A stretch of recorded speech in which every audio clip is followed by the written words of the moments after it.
एक शख्स ने बीवी को तलाक दे के दूसरी शादी की। उसका बेटा था 10 साल का।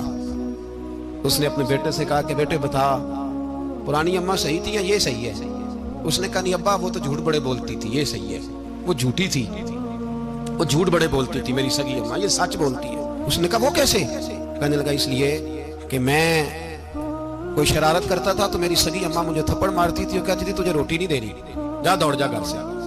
तो मैं दौड़ जाता था तो झूठ बोलती थी नहीं देनी, फिर आधे घंटे के बाद मुझे ढूंढने लग जाती थी, ढूंढ के लाती थी, फिर मेरी मिन्नत करती थी, फिर मुझे कहती थी ना मुझे सताया कर, फिर मेरा माथा चूमती थी, फिर मेरी मर्जी का खाना बना के देती थी, फिर मेरे मुंह में लुकमे डालती। झूठी थी, पहले कहती है नहीं देनी, फिर पीछे भागती है। ये सच्ची है।